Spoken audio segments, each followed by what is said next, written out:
Hello, popcorn junkies. How are we? Welcome to this trailer reaction. If you haven't, hit the subscribe button. We react to most trailers that land, most teasers. We review most films. So this is a new film called Queer by Luca Guadagnino. Guadagnino being the director of the recent film Challengers. He also directed things like Call Me By Your Name. He also directed Suspiria, which for me I thought was one of his best films, actually. It was a remake of the original Suspiria, the Dario Argento film, set in a dance school, horror and all that kind of stuff. I liked it. I thought it was creepy. I thought it was atmospheric. I thought it was sinewy.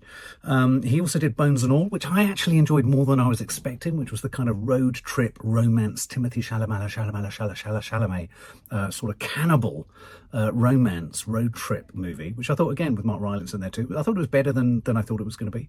But then for me, Challengers was the film that made me, if I get embarrassed by something, I have this condition where my right armpit starts to sweat profusely. And both my armpits sweated all the way through. I thought it was one of the most ghastly films I've seen in recent years.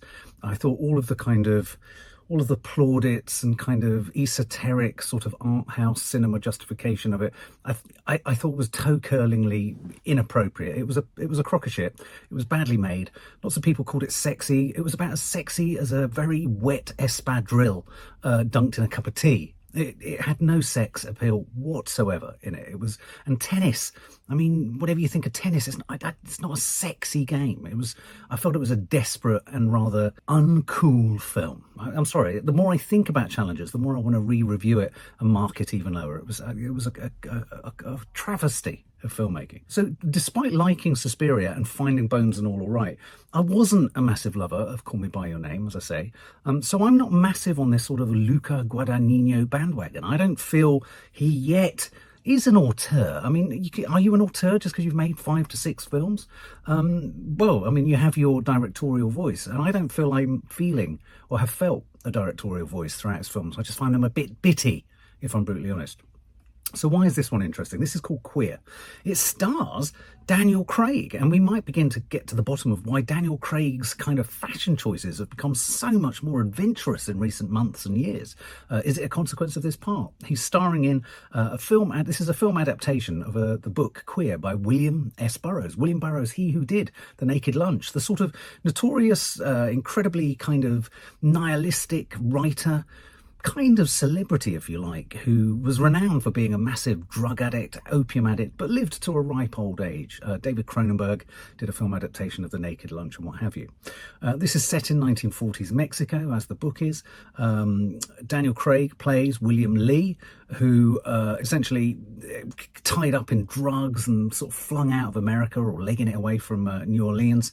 He finds himself falling in love with a much younger man, and it's all druggy and it's all sexy and it's all, you know, it's going to be erotica and all this kind of stuff, which is great. But it does beg the question: why cast Daniel Craig in the lead of a gay role? Or does that matter? I mean, is that debate long gone?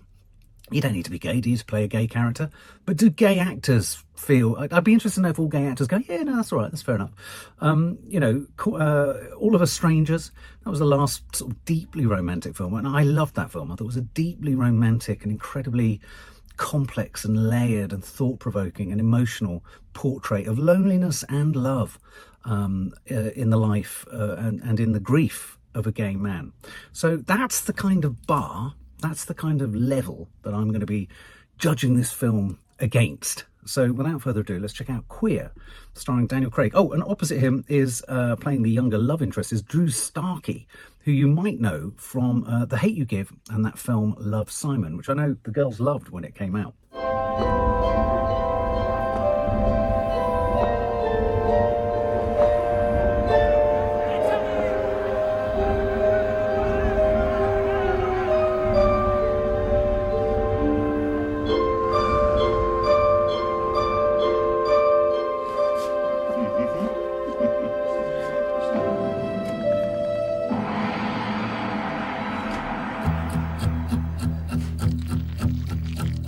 The wise old queen taught me that I had a duty to live, to conquer hate with knowledge and sincerity and love.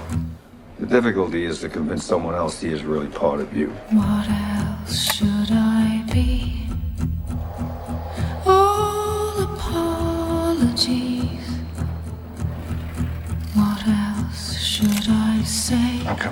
fish to fry. Bigger fish is right. Cold, slippery, hard to catch.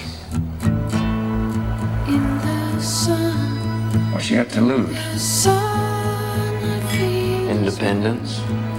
In the sun, in the sun. I want to talk to you Married, buried, without speaking. buried. All in all is all we all are. All in all is all we are. All in all is all we all are. All in all. What are you so afraid of? We all are. Door's already open, can't close it now. All in all is all. All you can do is look away. All in all is all we all are. But why would you? All is all we all are. All in all is all we all are. Bloody hell. Did you see Lesley Manville at the end there? Lesley Manville. Okay, I'm gonna surprise you. I'm getting all sorts of feelings like the Paul Bowles, who was also another author, who kind of hung out, I think, with William Burroughs, and they were in sort of North Africa. A real vogue for kind of writers to hang out, date younger men, and all that kind of stuff. Now, parking to the side that I think a lot of Luca Guadagnino's films could be described as the director's own sort of, not prurient necessarily, but just his own sort of fantasies. You know, many of his films maybe enact or act out some of his own sort of darker and sort of more indulgent personal fantasies. And that's fine, that's okay. I do think this was curious. On the one hand, I was expecting maybe we're going to get a sort of Death in Venice type situation here. Thomas Mann, you know, the book, and then the film. I quite liked Daniel Craig. It's very interesting to see him in such a completely different role. And again, I'm curious to know, not that you need to be gay to play gay, but I'd be curious to know, you know, what he was digging into in himself and what part of himself he was digging into for this sort of clearly much older man seeking something from younger men. It looks kind of curious. It's quite stylish. I prefer the look of this than I did to Challengers. I think Challengers almost became hamstrung quite literally by its dependence on the iconography of tennis and tennis balls and tennis rackets and the halfway line, you know, the tennis net and all that kind of stuff.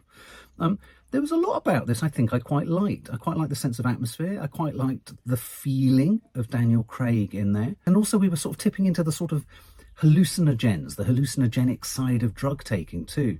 So what I'm trying to say is, whilst on the one hand clearly this could be yet another sort of chapter in Luca Guadagnino's personal sort of soiree into you know, deep kind of, you know, deep dirty thoughts, this for me looks infinitely more interesting than Challengers ever did, and infinitely more intriguing. And I wonder whether that's because the source material is perhaps quite strong in the form of William Burroughs' book.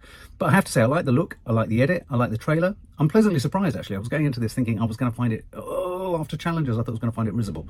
But I was getting right down to some of the kind of effects of like Daniel Craig's hand stroking the side of the younger guy's face and then sort of, you know, becoming sort of almost invisible and kind of superimposed out and dissolved away, you know, sort of the imaginings, you know, what he sees and what he thinks he's got, you know, him leaning over in the cinema and kind of going in for the hug, but actually it's a kind of ghost effect. Is that really what's happening? Is that his desire? Is this about a lack of being able to follow through on an infatuation and desire? In which case I think that will speak to that whole Thomas Mann sort of unrequited, frustrated gay love. So I have to say I'm kind of looking forward to this one.